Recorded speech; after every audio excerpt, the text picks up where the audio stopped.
Sepak bola. Bagi sebagian orang, ini hanya olahraga. Sebuah permainan 90 menit, 2 tim, 1 bola. Tapi di balik peluit wasit dan sorakan supporter, ada sebuah industri raksasa bernilai miliaran dolar yang menggerakkan dunia. Industri sepak bola bukan sekadar tentang mencetak gol. Ini soal bisnis, politik, dan pengaruh global. Klub-klub besar di setiap negara yang memiliki fanatisme akan sepak bola. Bukan hanya sekedar tim. Akan tetapi, klub-klub tersebut adalah merek global. Korporasi yang menjual merchandise, hak siar, dan bahkan gaya hidup. Setiap tahun, uang miliaran dolar mengalir melalui liga-liga top dunia. Hak siar televisi menjadi salah satu sumber pendapatan utama. Dengan jaringan, media rela membayar mahal hanya untuk menayangkan satu pertandingan.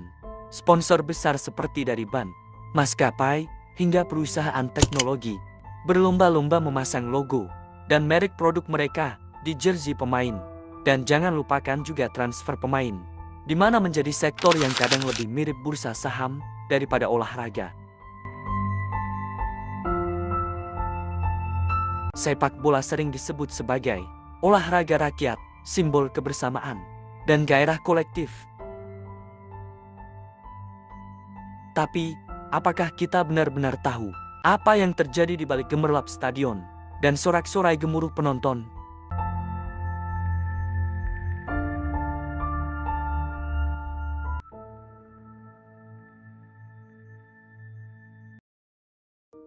Ada keraguan saat pertama kali ingin membuat konten ini, karena bagaimana mungkin di tengah hiruk-pikuk para supporter, sorak gemuruhnya supporter di stadion, dan pujaan terhadap bintang sepak bola, kita bisa berani bicara tentang sisi gelap sepak bola. Ada rasa khawatir, takut kalau yang sedang digali ini justru merusak kenangan indah tentang olahraga yang kita cintai sejak kecil. Takut dianggap merusak hiburan orang lain.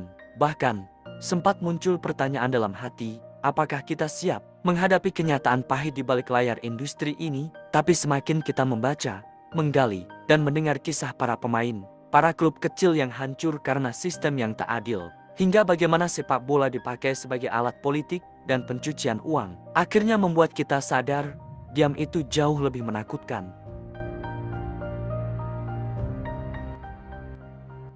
Justru karena mencintai sepak bola, kita merasa harus bicara, harus membuat video ini. Karena cinta sejati tak berarti membutakan diri. Cinta berarti juga berani menyuarakan yang salah.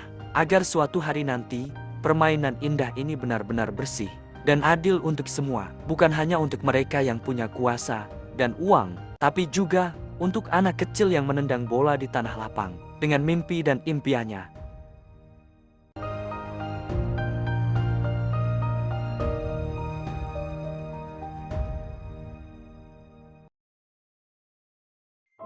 Sepak bola, dulunya permainan rakyat yang dimainkan di lapangan terbuka, yang besarnya bervariasi. Dan bagi masyarakat urban, sepak bola dimainkan di jalanan dan gang-gang kecil pemukiman. Namun, kini sepak bola berubah menjadi industri raksasa bernilai miliaran dolar. Klub bukan lagi sekadar tim, tapi brand global. Beberapa pemiliknya bukan warga lokal, melainkan konglomerat asing, perusahaan multinasional, hingga negara-negara kaya yang membeli citra lewat trofi. Setiap transfer pemain kini diselimuti angka fantastis, seringkali jauh dari logika prestasi. Di balik gemerlap itu, muncul pertanyaan tajam, apakah sepak bola hari ini masih murni sebagai olahraga, atau sudah sepenuhnya dikuasai uang dan kepentingan?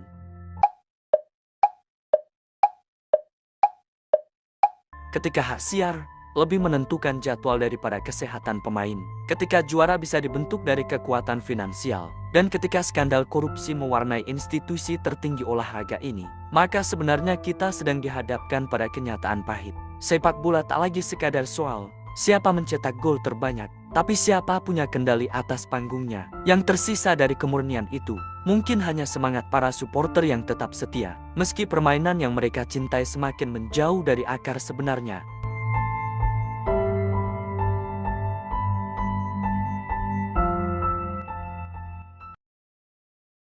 Dalam dunia sepak bola modern, sejarah dan loyalitas supporter tak lagi cukup untuk membuat klub bertahan di papan atas. Klub-klub kecil yang dulu disegani, kini nyaris tak terdengar, meski memiliki warisan panjang dan basis penggemar yang militan.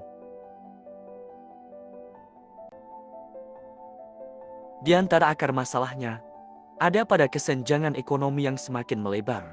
Di liga-liga top, klub-klub besar menikmati pendapatan miliaran dari hak siar, sponsor global, dan pemilik yang super kaya. Sementara klub-klub kecil hanya mendapat sisa dari sistem distribusi yang tidak adil.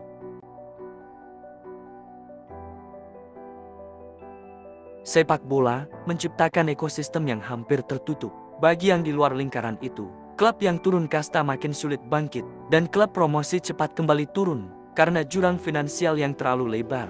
Akibatnya, sepak bola bukan lagi pertarungan yang adil, melainkan arena eksklusif yang dikendalikan mereka yang punya kuasa modal. Sejarah klub, kehangatan komunitas, dan suara tribun sudah tak cukup kuat untuk menembus dinding kapitalisme sepak bola hari ini.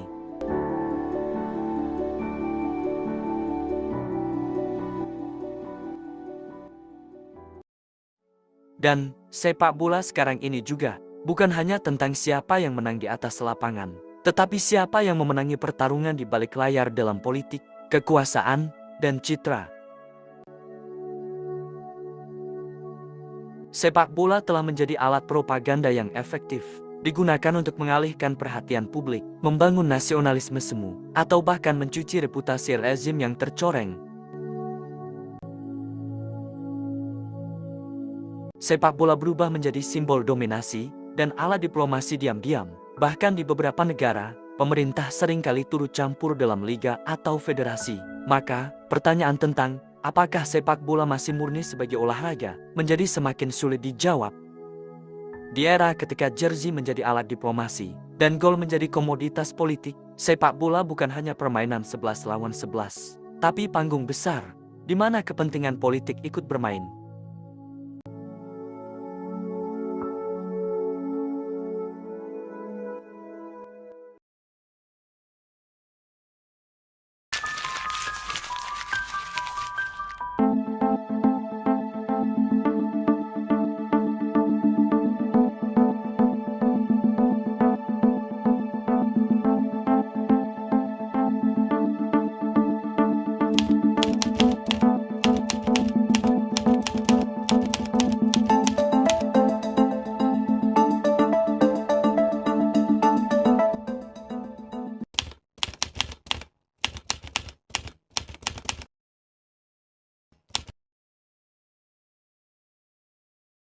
Mungkin semua ini terdengar receh.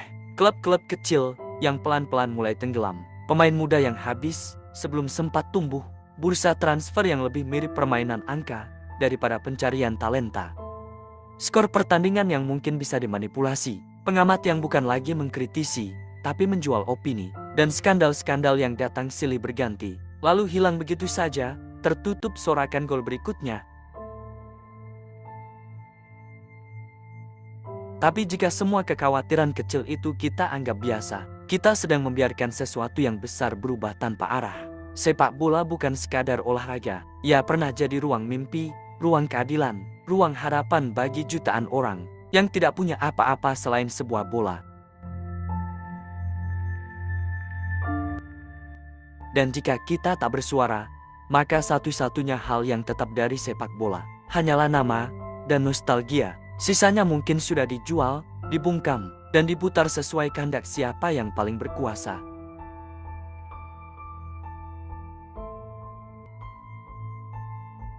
Tulis di kolom komentar pendapat Anda tentang sepak bola, baik dalam skala nasional ataupun internasional.